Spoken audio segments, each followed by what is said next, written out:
Internet চালুর দিনক্ষণ এখনই বলতে পারছেন না তথ্য ও প্রযুক্তি প্রতিমন্ত্রী। এবং সহিংসতার সুযোগ নিয়ে বেড়েছে সব পণ্যের দাম। Sponsored by Abiba Finance Limited.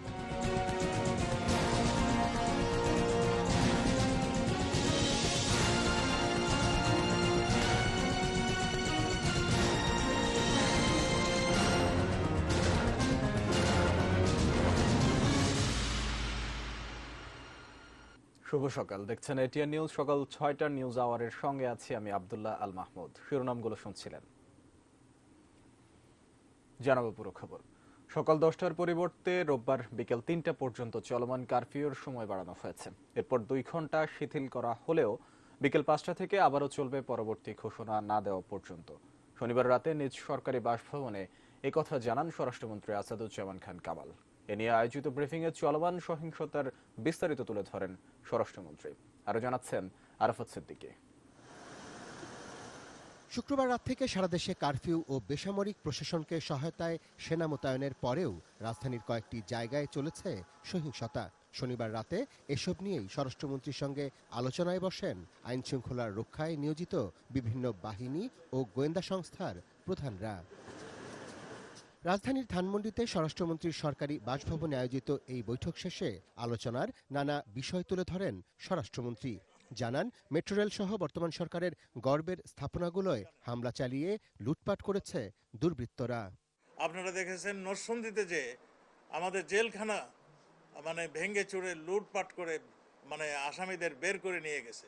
সেখানে 2 জন জঙ্গি, যারা নাকি দেশকে জঙ্গির উত্থান ঘটিয়েছিল, যারা জঙ্গির নেতৃত্ব দিত, সেই আসামিগুলো সেখানে ছিল, সেইগুলোকে তারা ছাড়িয়ে নিয়ে গিয়েছে।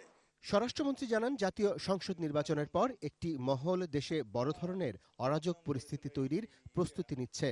এমন তথ্য আগেই নিশ্চিত করেছিলেন গোয়েন্দারা। কোটা আন্দোলনের উপর ভর করে সেই চক্রই এখন মাঠে নেমেছে বলেও জানান তিনি। এই ইলেকশনের আগের থেকেই তারা একটা চিন্তা করেছিল, ইলেকশনের পরে তারা এই একটা কর্মকাণ্ড চালাবে, একটা যে কোনো একটা সময় বেছে নেয়। তারা এই আন্দোলনকে বেছে নিয়েই তারাই এই ধ্বংসাত্মক, এই ধ্বংসযজ্ঞ, এই পরিকল্পনা তারা করেছিল। আমরা সেইটাকেই প্রতিহত করার জন্য, সেটাকে নিষ্ক্রিয় করার জন্য আমরা এখন কাজ করছি। দেশে শান্তি প্রতিষ্ঠায় আইন শৃঙ্খলা রক্ষাকারী বাহিনীকে সহায়তা করতে সাধারণ মানুষের প্রতি আহ্বান জানান স্বরাষ্ট্রমন্ত্রী। কারফিউয়ের কারণে দেশের মানুষের দুর্ভোগের জন্য দুঃখ প্রকাশ করে চলমান পরিস্থিতি বিবেচনায় কারফিউয়ের সময়সীমা বাড়ানোর সিদ্ধান্তের কথা তুলে ধরেন তিনি।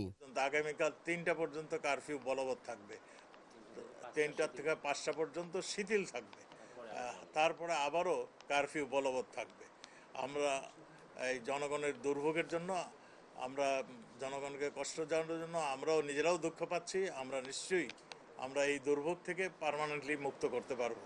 কারফিউ জারির আগে সহিংসতা বন্ধ ও সরকারি গুরুত্বপূর্ণ স্থাপনা রক্ষায় পুলিশ ব্যর্থ হলো কেন?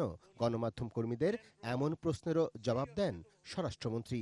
ইউনিভার্সিটির ছেলে মেয়েরা তো তারা একটু বুঝবান, কিন্তু এই যে কিশোর ছেলে মেয়ে, এগুলো রাস্তায় চলে আসছে।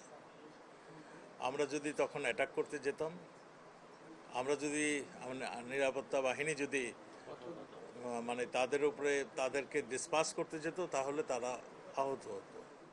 Arafat Siddiqui, ATN news, Dhaka. কারফিউর মধ্যেই রাজধানীর বিভিন্ন এলাকায় ঘটেছে দুর্বৃত্তদের সঙ্গে সেনাবাহিনী ও পুলিশ সদস্যদের ধাওয়া পাল্টা ধাওয়ার ঘটনা। পোড়ানো হয়েছে বাস, হামলা শিকার হয়েছে মিডিয়ার গাড়ি। রাস্তার মূল সড়কে সেনাবাহিনীর তল্লাশি থাকলেও যাত্রাবাড়ি, মোহাম্মদপুর, মিরপুর সহ বেশ কিছু এলাকা দখলে নেওয়ার চেষ্টা ছিল দুর্বৃত্তদের। এদিকে এক নির্বাহী আদেশে আজ ও আগামীকাল সোমবার সাধারণ ছুটি ঘোষণা করেছে সরকার। কারফিউর প্রথম দিনে সেনাবাহিনীর সঙ্গে অনেকটা চোর পুলিশ খেলায় নেমেছিল দুর্বৃত্তরা। সড়কে সেনাবাহিনীর উপস্থিতি টের পেলেই সরে যাওয়া, পরবর্তীতে আবারও দখলে নেওয়ার চেষ্টা। সকাল থেকে রাজধানীর যাত্রাবাড়ি এলাকায় সেনাবাহিনী অবস্থান নিলেও মূল ভূমিকায় ছিল র্যাব পুলিশ। দিনভর সেখানে তাদের সাথে দুর্বৃত্তদের ধাওয়া পাল্টা দেওয়ার ঘটনা ঘটে। দুপুরের পর সেনাবাহিনী পরিস্থিতি নিয়ন্ত্রণে নিলে ঢাকার প্রবেশ মুখে আটকে থাকা যানবাহন সরিয়ে নেওয়া হয়। তবে এর মাঝেও বাসে আগুন দেয় দুর্বৃত্তরা।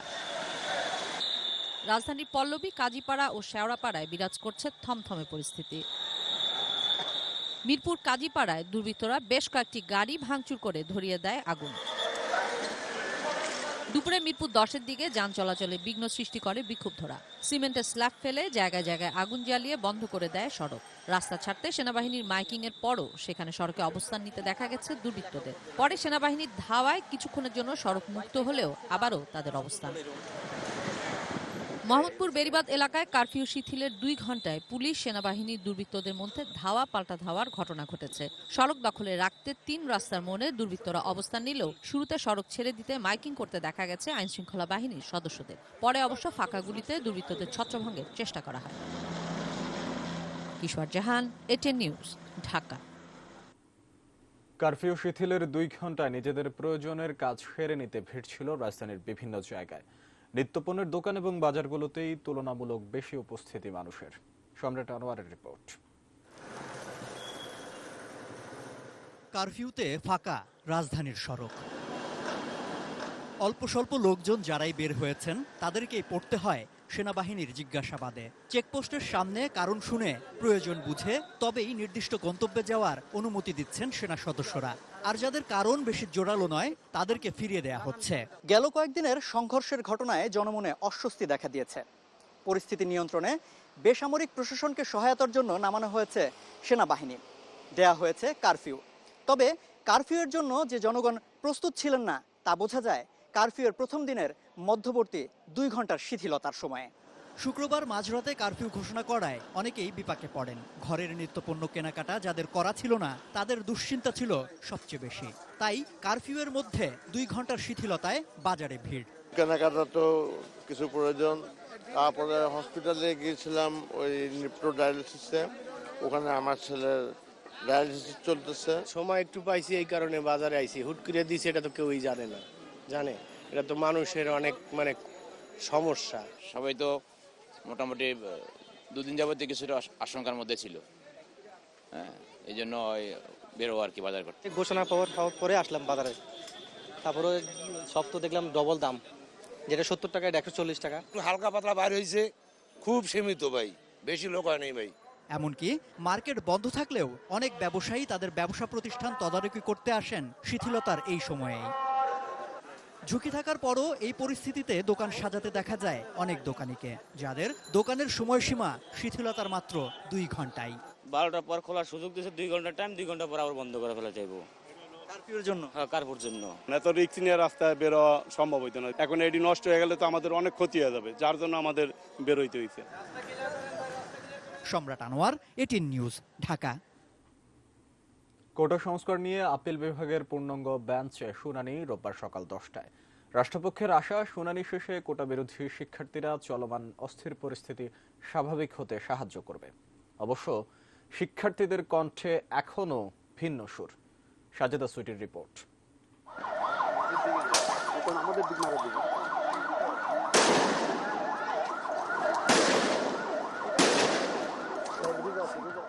কয়েকদিনের সহিংসতার প্রেক্ষিতে দেশ জুড়ে চলছে কারফিউ। আর কোনো দুঃখজনক ঘটনা যেন না ঘটে, আইনশৃঙ্খলা রক্ষাকারী বাহিনীকে সহযোগিতায় মাঠে নামেন সেনা সদস্যরা। সবার মনোযোগ রোববার সকালের দিকে আপিল বিভাগের শুনানিতে। শিক্ষার্থীদের দাবি এবং রাষ্ট্রপক্ষের প্রস্তাব সব মিলিয়ে শুনানি হয়ে সব দিক স্বাভাবিক হবে এমন আশা সবার। কার্যতালিকার 3 নম্বর আইটেম হিসেবে এটি আছে এবং আমরা শুনানির জন্য প্রস্তুতি গ্রহণ করেছি। মাননীয় অ্যাটর্নি জেনারেলও প্রস্তুত রয়েছেন এবং মুক্তিযোদ্ধার সন্তান যারা, তাদের পক্ষে রেসপন্ডেন্ট পক্ষ যারা, আমাদের আরেকজন আইনজীবী রয়েছেন, তিনিও যাবেন। তো সব মিলিয়ে কালকে হিয়ারিংটি অনুষ্ঠিত হবে আশা করছি এবং কালকে নিষ্পত্তি হয়ে যাবে বিষয়টি। সরকার পক্ষ থেকে অলরেডি বলা হয়েছে যে তারা 20% একটা প্রপোজাল দিবে। আন্দোলনকারী যারা সর্বনিম্ন 5% বলেছেন, তার মানে সর্বোচ্চটা তারা বলে নাই। তো সব পক্ষের আর্গুমেন্ট শুনে আদালত যেটি সিদ্ধান্ত নিবে যে এর মাঝামাঝি কিছু একটা হতে পারে, তো সিপিটি হিয়ারিং করে হাইকোর্টের রায় বাতিল করতে পারেন, মডিফিকেশন করতে পারেন, অথবা যে কোনো নির্দেশনা অ্যাপিলেট ডিভিশন দিতে পারেন। আমরা আমাদের প্রিপারেশন নিয়ে রেখেছি। আর শুধু এখন পার্সেন্টেজের একটা ইস্যু, সংস্কারটা হবে এটাই আমরা মনে করি। রাষ্ট্রপক্ষ বলছে একটি শুনানিতে সমাধান হয়ে যাবে বা সেটি মেনে নিতে হবে এমনও নয়, সুযোগ আছে আরও কিছু পদক্ষেপে সমাধান পাওয়ার। শিক্ষার্থীদের যৌক্তিক আন্দোলন যারা ভিন্ন খাতে নিতে চায় তাদের উস্কানিতে না পড়ার আহ্বান তাদের। আন্দোলনটি তাদের হাতে নেই, এটা সর্বজন স্বীকৃত, তারা নিজেরাও বলেছে। আমরা সুপ্রিম কোর্ট যে সিদ্ধান্তটি দিবে সেটি যদি তারা মেনে নেন এবং তাদের অন্য যে দাবি দাওয়াগুলি আছে সেগুলি সবই প্রশাসনিক দাবি দেওয়া, মাননীয় প্রধানমন্ত্রী যথেষ্ট সহানুভূতিশীল তাদের প্রতি, এবং আমি মনে করি যে মাননীয় প্রধানমন্ত্রী আদালতের রায়ের পর বাকি বিষয়গুলি দেখবেন এবং তারা যেন আর আন্দোলনের কোনো কর্মসূচি না দেয় এবং আন্দোলনের জন্য তারা না যায়, আন্দোলনটিকে তারা যেন ঘোষণা দিয়ে প্রত্যাহার করে, তাহলে জনমত, জনসিম্পেথি এবং যারা কর্তৃপক্ষ রয়েছে সবার সিম্পেথি তারা পাবে। কিন্তু আদালতের শুনানি আন্দোলনে তেমন কোনো প্রভাব ফেলবে না বলে জানাচ্ছেন কোটা বিরোধী শিক্ষার্থীরা। আমরা আগামীকাল হাইকোর্টের যে রায়টি রয়েছে এই রায়টি যদি ইতিবাচক হয় সেই ক্ষেত্রে স্বাগত জানাই বিচার বিভাগীয়। তবে আমরা আমাদের পূর্ণাঙ্গ যেই দাবিটি রয়েছে 5% কোটা রেখে তারপর হচ্ছে পরিপত্র জারি করা বা সংসদে আইন করে পাশ করা, সেটি না হওয়া পর্যন্ত আমাদের আন্দোলনের কোনো ধরনের ইতিবাচক প্রভাব পড়ছে বলে আমরা মনে করব না। সংস্কারের জায়গা থেকে আমাদের আইনি জটিলতা আমরা এড়িয়ে আমরা নির্বাহী বিভাগ থেকে যেহেতু অ্যাড্রেস করে আমাদের আন্দোলনটি হয়েছে, সেই জায়গায় আমরা আমাদের পক্ষ থেকে কোনো আইনজীবী নিয়োগ করা বা আইনিভাবে এই বিষয়টিকে আমরা অ্যাড্রেস করছি না। শুক্রবার রাতে 3 মন্ত্রীর সঙ্গে বসে 8 দফা দাবি জানান শিক্ষার্থীরা, সেগুলো পূরণের দিকেই মনোযোগ তাদের। এখন আন্দোলনটা কোটা সংস্কার আন্দোলনের মধ্যে সীমাবদ্ধ নয়, বরং এটা তো আরো অনেকগুলো বিষয় অ্যাড হয়েছে। ওই 8 দফা দাবি বাস্তবায়নও আমাদের আন্দোলনের সাথে সম্পৃক্ত। এক আদেশে কোটা বাতিলকে অবৈধ ঘোষণা করে হাইকোর্টের দেয়া রায় 7 আগস্ট পর্যন্ত স্থিতাবস্থা দিয়েছিলেন আপিল বিভাগ। চলমান আন্দোলনের প্রেক্ষিতে বৃহস্পতিবার রাষ্ট্রপক্ষ শুনানি এগিয়ে নেওয়ার আবেদন করে। Sajida Sweety, ATN news, Dhaka. আন্দোলনের নামে দুর্বৃত্তরা ব্যাপক ধ্বংসযজ্ঞ চালিয়েছে রাজধানীর মহাখালী এলাকার সরকারি স্থাপনাগুলোতে। লুটপাটের পাশাপাশি নষ্ট করা হয়েছে